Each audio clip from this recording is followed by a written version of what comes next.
I never thought my own father would drag my suitcase to the front door like I was some stranger who overstayed their welcome at a motel. But then again, I should have seen it coming. The warning signs were there for years. I just kept brushing them off, telling myself, that's just how Dad is. You know, stubborn, old school, doesn't show emotions unless it's disappointment. I'm Sean, 26, and until 3 weeks ago, I was living in the guest room of the house I grew up in. Emphasis on was. For context, I didn't exactly have a dramatic fall from grace. I wasn't partying every night or mooching off my parents without a second thought. I had a job, remote, freelance web development, which wasn't always consistent but paid enough to keep me afloat. When the lease on my old apartment ended last year and the rent doubled overnight, my parents offered, more like suggested, I moved back home for a bit to save money. I didn't really want to. I knew living with them again in my mid-20s would be, let's say, complicated. But I agreed, thinking it would just be temporary. 6 months, max. That was the plan. At first, it was okay. Mom was thrilled to have me around again, or at least she pretended to be. She'd cook dinner and asked me to join her while she watched her cheesy medical dramas. Dad was more reserved but civil. We had this unspoken truce. I stayed out of his way, and he stayed out of mine. It worked. Until it didn't. The first time I felt something shift was during a Sunday lunch. Mom made roast chicken, the kind she knew I loved, and we were all seated at the table, me, her, and Dad, who was already 2 beers in by the time I sat down. Somewhere between passing the mashed potatoes and refilling his glass, he looked at me and said, in this weirdly casual tone, "So, when do you plan on getting a real job?" I blinked. "I have a job." He snorted. "Freelancing isn't a job. That's just being unemployed with extra steps." I laughed awkwardly, assuming he was joking. He wasn't. Mom tried to defuse it. "Come on, Joe. It's different now. Everyone works from home." But he wouldn't let it go. If he's working so much, how come he's home all day, every day? No calls, no clients visiting, no boss. Just him in his room, playing on that computer. "It's coding, Dad," I said, keeping my voice calm. "I build websites. I work with clients remotely." "Right?" he muttered, stabbing his chicken. "Building websites. Like a hobby." That exchange stuck with me for days. I didn't say anything, didn't bring it up again. But the tension started growing after that. He'd make little digs whenever we crossed paths in the hallway. Stuff like, "You know, when I was your age, I already had 2 kids and a mortgage." Or, "Must be nice, living here rent-free while the rest of us break our backs." I try to laugh it off, but there was always this lump in my throat after. It's strange how fast you can feel like a stranger in your own home. Mom didn't say much. She'd give me these sad, tight-lipped smiles and change the subject whenever things got awkward. But I could tell she was slipping back into old habits. Peacekeeping, keeping Dad from blowing up, pretending everything was fine. She'd ask if I needed anything at the store, but she never defended me directly. Not really. Then came the comment that really stung. I had just wrapped up a huge client project, a full e-commerce redesign that took me 3 weeks and paid me more than what Dad probably thought I was worth in a month. I mentioned it casually over breakfast, feeling kind of proud. "Well," Dad said, sipping his coffee, "maybe you can finally start paying your way around here, huh?" I looked at him. "I've been buying groceries, helping Mom around the house, fixing the router every time it breaks. That's not paying your way. That's being a decent house guest." The word house guest slapped harder than I expected. It was subtle, but clear. I wasn't part of the family anymore. I was a burden. A freeloader, as he would later say more explicitly. Still, I didn't argue. I didn't pack my bags and storm out. I just worked more. Saved quietly. Put money into my own joint account, one my parents didn't even know about. I kept my head down. But that silent resentment simmered, and I knew Dad wasn't going to let it go. A week later, I overheard him on the phone in the garage. I didn't mean to eavesdrop, but the door was open, and I heard my name. "Still here," he was saying. "I swear, Sandra, the boy has no shame. Sitting on that computer all day like he's some kind of tech guru. At this rate, he'll be 30 and still sleeping in the spare room." My stomach dropped. I stepped back quietly and went back upstairs. That was the moment it stopped being annoying and started being personal. I wasn't just overstaying my welcome. I was now a punchline in his conversations. I could feel the walls closing in. Every day became a tightrope walk. If I worked late, he'd make passive-aggressive comments about me sleeping in again. If I left the dishes in the sink, even for 5 minutes, he'd grumble about me, expecting servants. Mom just kept walking on eggshells, hoping to keep the peace. But the peace had already shattered. She just didn't want to admit it. Then came the breaking point. One Thursday afternoon, I was on a video call with a client, a big one, potential retainer for 6 months. I had my headphones in, trying to stay focused, when Dad barged into my room without knocking. "Hey," he barked, "you didn't take the trash out." I muted the call and glanced at him. I was going to after the meeting. "You've been in here all day. You can't walk 10 feet to do a basic chore." "I'm working," he scoffed. "Oh, working. Must be nice to play tech support from your bedroom and call it a career." I didn't respond. I just turned back to the screen, unmuted, and kept talking like he wasn't there. That was the last straw for him. That night, I came downstairs to grab a snack and saw both my parents waiting in the living room. Dad stood by the front door, arms crossed. My duffel bag was on the floor next to him. My backpack too. "What's going on?" I asked, already knowing the answer. "You're nothing but a freeloader," Dad snapped. "It's time you grew up. Found your own place. This isn't a shelter." I turned to Mom, hoping for some sign of support, anything. She didn't meet my eyes. Just said softly, "Maybe it's time you stopped relying on us." There was no yelling, no screaming, just this cold, calculated rejection.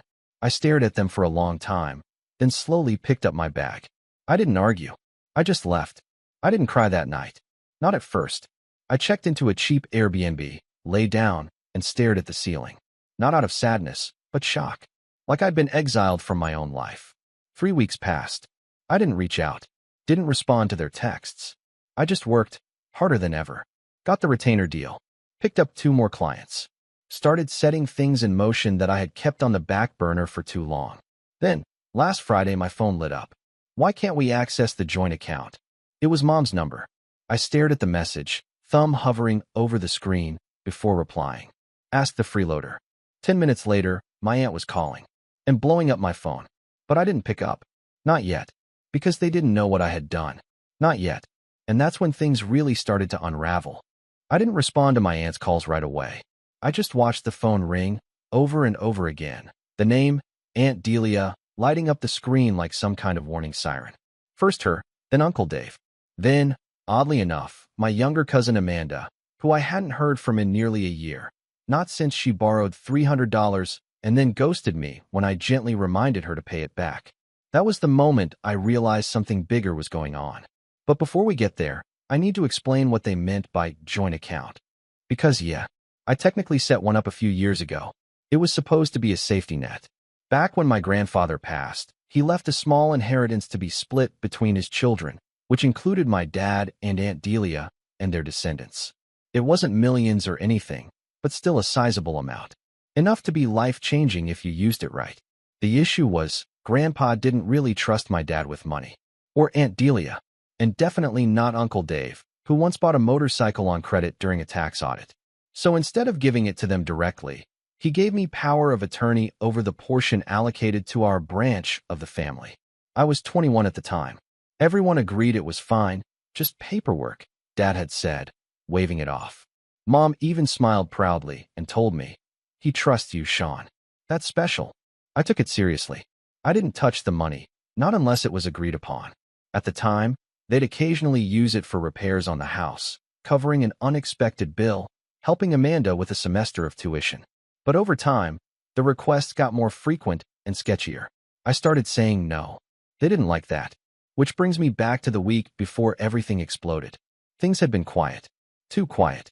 No texts, no calls. Not even a "we miss you" from Mom, which I thought I'd get eventually. I told myself I didn't care, that I was used to being the scapegoat. But deep down, it hurt. Every time I saw a mother and son walking together, or even passed a family eating at a diner, something clenched in my chest. It's like they had flipped a switch, cut me out without hesitation, like I was never a part of them in the first place. Until the joint account froze. That account, the one tied to the inheritance, wasn't easy to access. Grandpa had made sure of that. Withdrawals required 2-factor authentication, which came to my phone, and a password known only to me and the estate attorney. Still, I logged in that morning, just to check. Sure enough, someone had tried to transfer $8,000 out of it, twice. and both were flagged as unauthorized. Then I saw it, a name that made my blood run cold. Amanda. She had somehow added herself as an authorized user, or at least tried to, which was impossible unless someone gave her my personal information.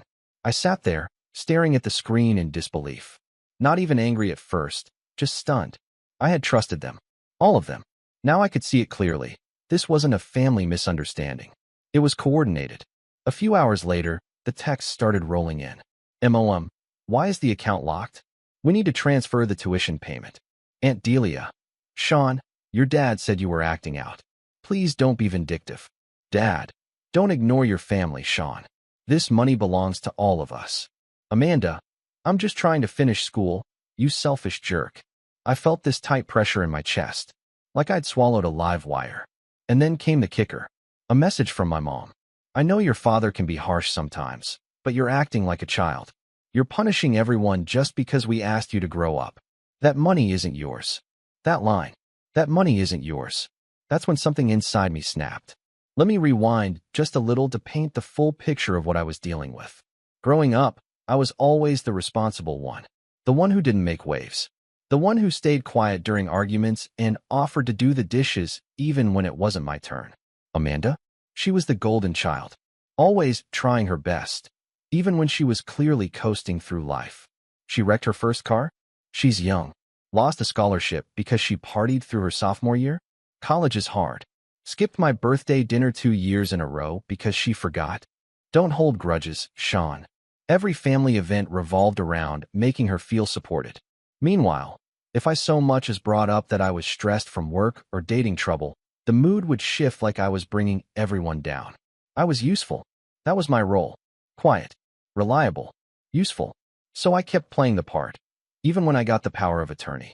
Even when they came asking for just a little bit to cover Amanda's summer in Spain or to fix the washing machine they'd been meaning to replace. It wasn't until I moved back home that I started realizing just how deep the favoritism ran. There was one night, about 2 months before they kicked me out. I was sitting in the living room, watching TV after a long coding session, when Amanda barged in, unannounced. Mom. Dad. You won't believe this, she shouted.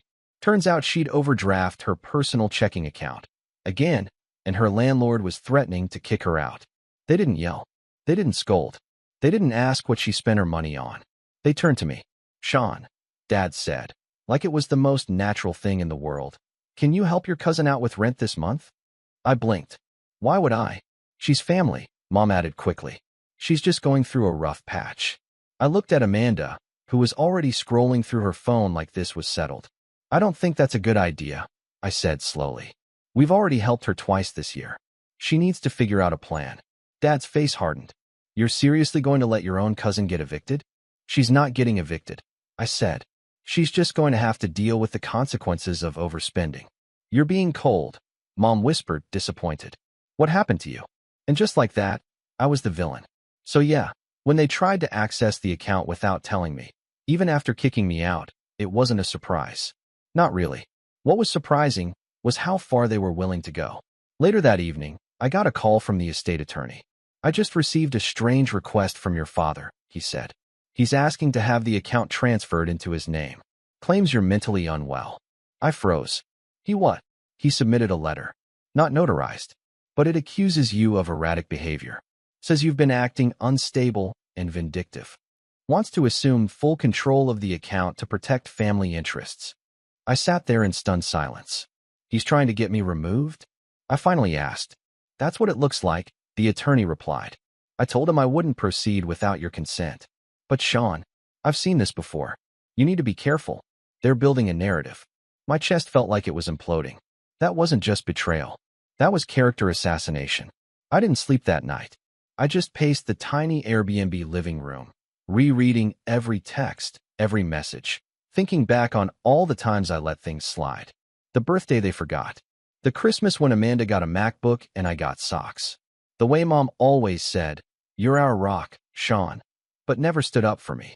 I realized something that night. I had spent my whole life trying to be the good son, the quiet one, the one who didn't ask for much. And in the end, they still saw me as expendable. That's when I stopped pacing. That's when I opened my laptop. And that's when I started pulling receipts. But what I found, that's what changed everything. And it all started with a folder labeled House Renovation 2019. Let's just say, they made a big mistake trusting me to set up the finances all those years ago. Because now I had leverage. Real leverage. But I'll get to that in the next part. Trust me, this rabbit hole goes deep. I didn't sleep after I found that folder. House Renovation 2019. It sounded so innocent. A file my dad had asked me to help organize years ago. I remembered setting up a budget spreadsheet back then, but I hadn't looked at the folder since. I only opened it now because I was trying to catalog every instance where the inheritance money had been used, above board or not. And that's when I found the receipts. Literal receipts. Invoices, bank transfers, some screenshots from payment confirmations. One of them caught my eye, a $12,000 charge to a contractor I didn't recognize. I clicked deeper. Electrical work? But wait.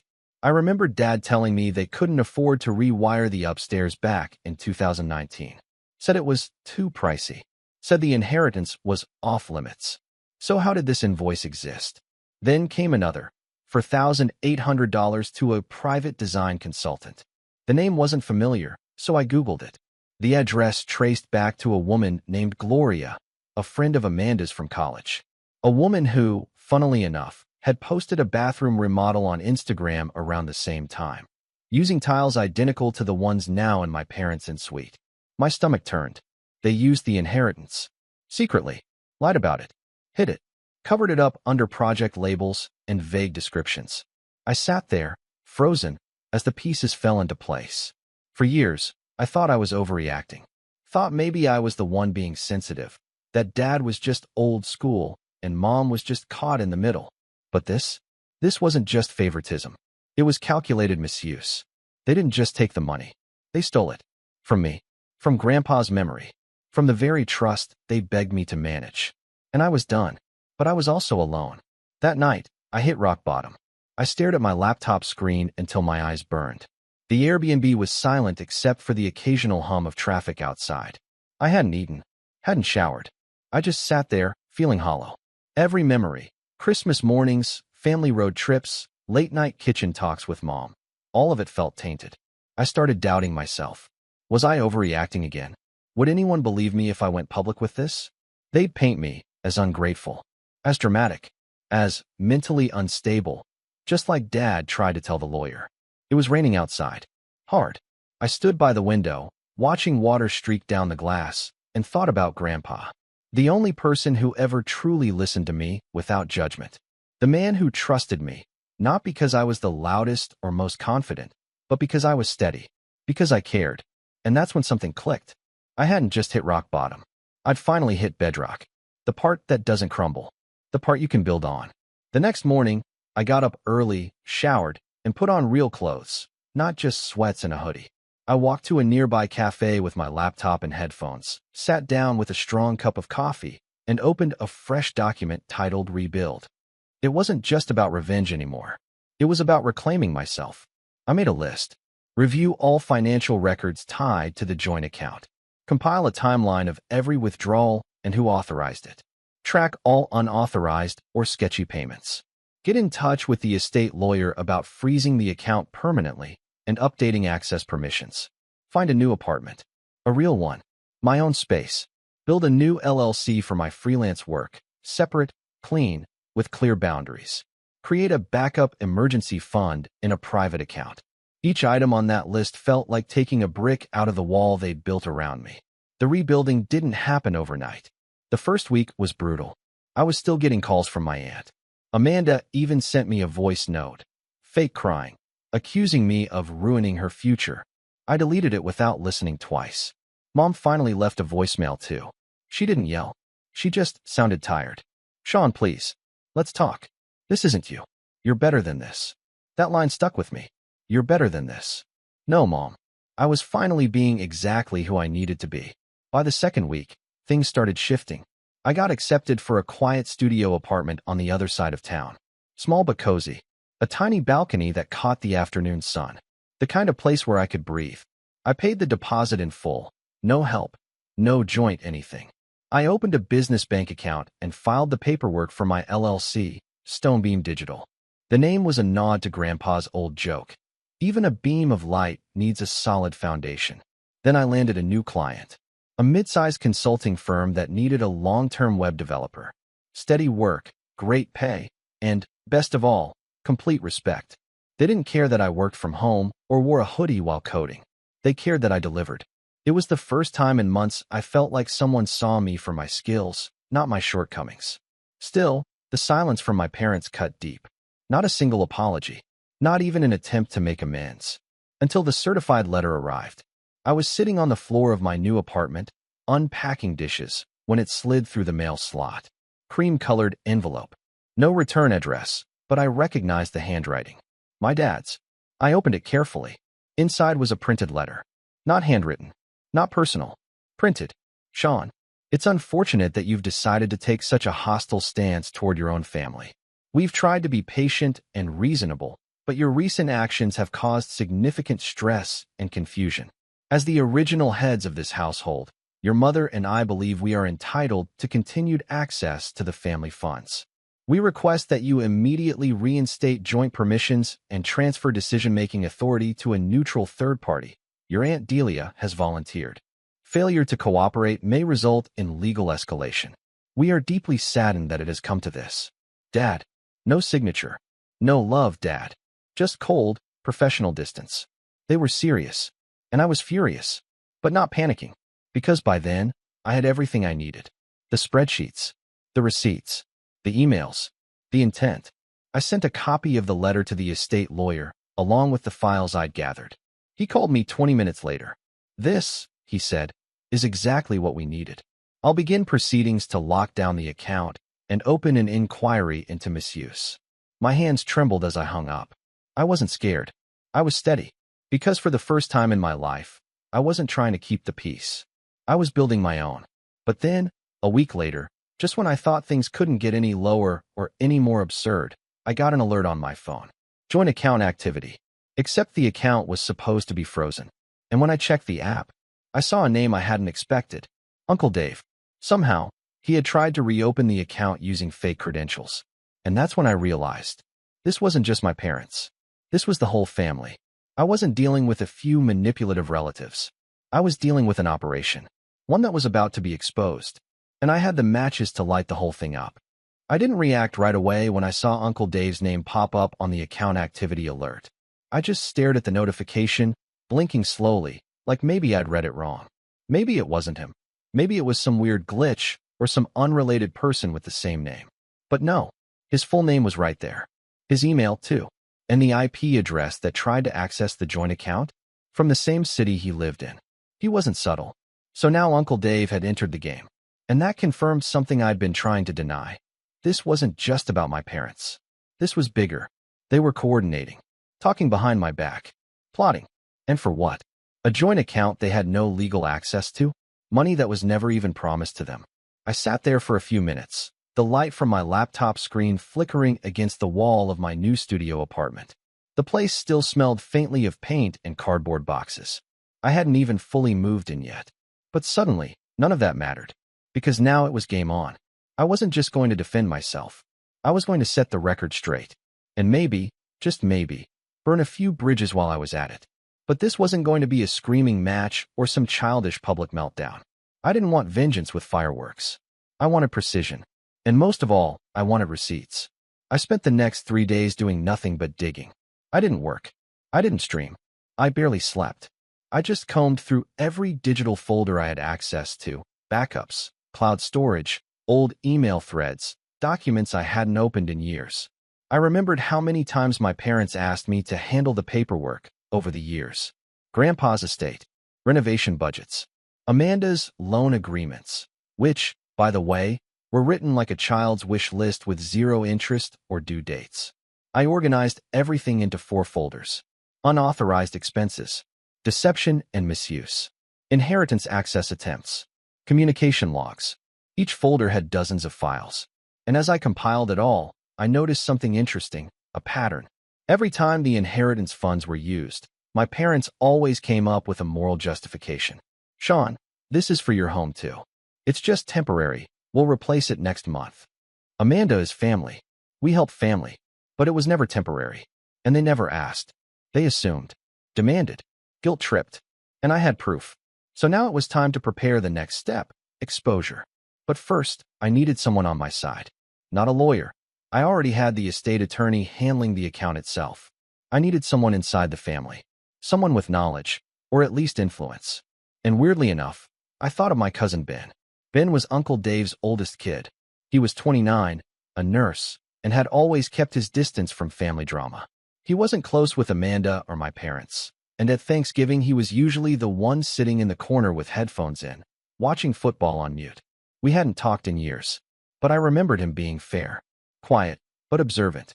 So I sent him a text. Hey, I know it's random, but can I ask you something private about your dad? It took 2 hours, but he replied, Ben, you mean the recent family money nonsense? My eyebrows shot up. I typed fast. Yeah, you heard about the account. Ben, my dad's been ranting about it all week. Said you're holding everyone hostage. I didn't really know what he meant. I'm not. I'm protecting Grandpa's will. They're trying to take funds illegally. Ben, I believe you. Just like that. No hesitation. I exhaled a breath I didn't know I was holding. Do you know if your dad has copies of any documents? Or has said anything about trying to override the POA? Ben, he mentioned something about forcing a vote. Like, having the family declare you unfit to manage the estate. Total nonsense. That's illegal unless I commit fraud or go completely off the rails. Which I haven't. Ben, I know. Want me to record anything he says? I froze. Wait, you do that? Ben, if it protects Grandpa's money? Yeah. He didn't leave it to be wasted on backsplash tiles and Amanda's fake startups. I laughed. Out loud. A genuine, belly-shaking laugh. Because finally, someone saw it. Someone who wasn't trying to manipulate me, or guilt me, or keep the peace. With Ben quietly gathering intel from the inside, I turned my focus to preparation. I bought a domain, freeloaderfiles.com. I'm not kidding. It was tongue-in-cheek at first. A joke for myself. A wink at the name my dad had spat at me during the night he threw my bags out. But then I realized this could actually work. I built a basic site, clean, minimal, password protected. I uploaded all the documents, scans, screenshots, timeline breakdowns, even a section called Frequently Asked Gaslights, where I listed every excuse they'd ever used and the financial record that contradicted it. It wasn't for the public. It wasn't even for legal authorities, though I made sure everything was accurate just in case. It was for them. A mirror. One they couldn't look away from. I also prepped a document I called the Legacy Letter. A 12-page PDF addressed to my mother. Not accusatory. Not bitter. Just honest. I told her everything. What I knew. How it felt. The nights I sat in my car wondering if I was the crazy one. I told her how much it hurt to hear her say, "Maybe it's time you stopped relying on us," when I had spent my entire life carrying them. Quietly, without complaint. The last line of the letter read, "If you still believe on the freeloader, then you're welcome to show this letter to the lawyer. But if you read this and feel even the smallest flicker of guilt, then maybe the person you've been relying on this whole time wasn't me. It was the version of yourself that didn't have to face the truth." I attached the link to freeloaderfiles.com at the bottom.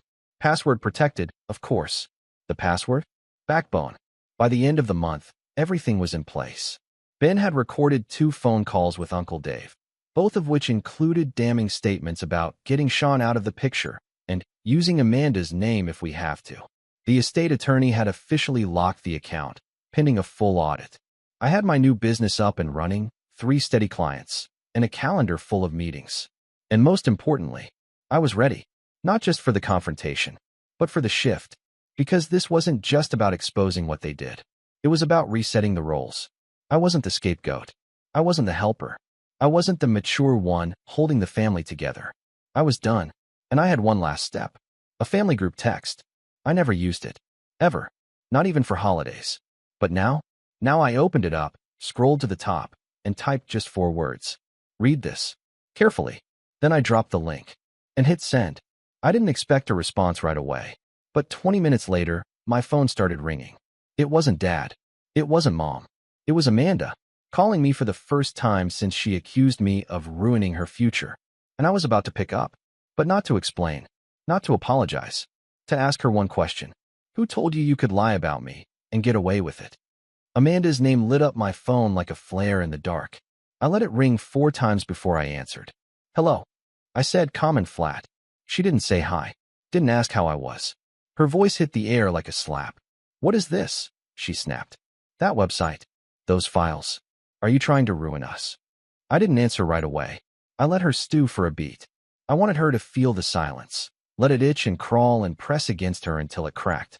Then I said, you tried to steal $8 grand from an account you don't have legal access to. That was a mistake, Dad said.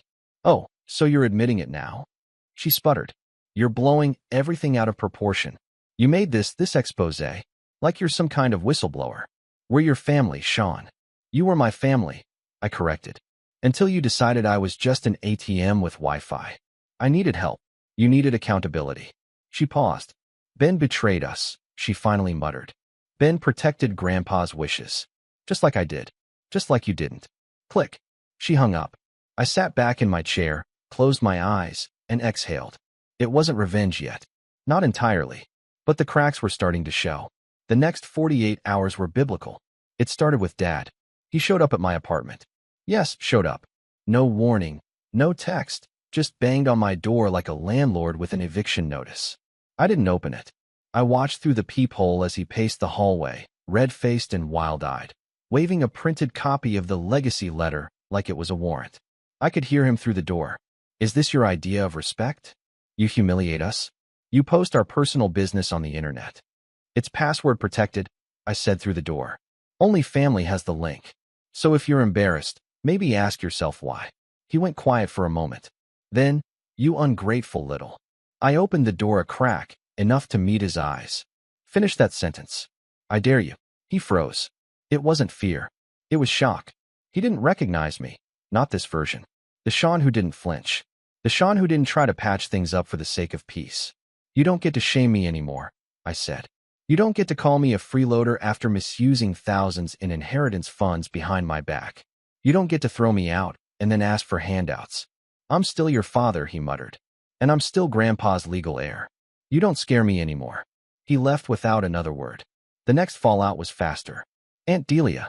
She emailed the estate attorney, demanding I be immediately removed as power of attorney for being emotionally unstable and vindictive. He forwarded me the email. I replied. Attached were all the call recordings Ben had captured, including one where she clearly said, Sean's too soft. He'll cave eventually. Just push hard enough. I also included a brief timeline of every unauthorized transaction she had requested or benefited from, including the Christmas trip to Aspen she claimed was fully covered by points. Spoiler, it wasn't. The estate attorney's reply to her was beautiful. Dear Delia, after reviewing the evidence provided, there is no legal or ethical basis to remove Sean from his duties. Your actions, however, may warrant further scrutiny. We recommend ceasing further contact unless through legal counsel. 2 hours later, she blocked me on everything. Then came the final act. Mom. No shouting. No emails. No dramatic knocks on my door. She called. Just once. And I let it go to voicemail. When I played it back later, she sounded defeated. Sean. I read the letter. I didn't know about some of it. Or maybe I did, and I didn't want to admit it. I was scared. Your father has always been difficult. I thought if I stayed quiet, it would keep things from exploding. But I see now, silence is part of the explosion. I'm sorry. Not for what he did. For what I didn't stop. I saved the voicemail. Listened to it twice. Then deleted it. Because forgiveness doesn't come from a single voicemail. It comes from change. A month later, the audit concluded. The inheritance account had been frozen completely, pending a redistribution process. Because here's the twist. Grandpa's will had a clause no one had ever noticed, or maybe they had, and ignored it. If misuse of funds was discovered, the estate could reallocate everything to the one descendant deemed most responsible. And guess who the audit found to be the only legally compliant manager? That's right, me. I didn't gloat. I didn't throw a party or send out smug messages. I just had the account restructured, transferred it into a secure trust. And this time, I didn't put anyone else's name on it. Not Mom's. Not Amanda's. Not even Ben's, though I did wire him a thank you bonus big enough to wipe his student loans clean. He refused at first. I insisted. It's not a reward, I told him. It's justice with interest. The final family gathering came 6 months later. A forced Thanksgiving dinner hosted by my grandmother, the only relative not involved in the fiasco. She begged me to come. Said she just wanted one night where people could be in the same room without lawyers involved. I showed up, late, wearing a clean button-down, slacks, and a quiet smile. The room went still when I walked in. Amanda was there, eyes flicking down at her plate. Aunt Delia avoided eye contact. Uncle Dave muttered a hello like his mouth was full of sand. Dad didn't say a word. Mom, she just looked at me like she didn't know whether to hug me or cry. I sat down, ate my food, laughed at Grandma's stories, passed the gravy when asked. The whole time, I didn't acknowledge a single side conversation. I wasn't there to rebuild anything. I was there to mark the line. At one point, Amanda whispered, "Are you ever going to let this go?" I smiled politely. "You think I did this to hurt you?" I said. "I didn't. I did this to stop you." And with that, I stood up, thanked Grandma for dinner, and walked out into the cool autumn air. The stars were sharp that night, cold and clear. I looked up at them for a long time, not because I was searching for answers, because I finally had peace. And if anyone ever asks me why I blew up my entire family over a joint account, I'll say this: because sometimes peace has to be earned, and I stopped waiting for someone to give it to me.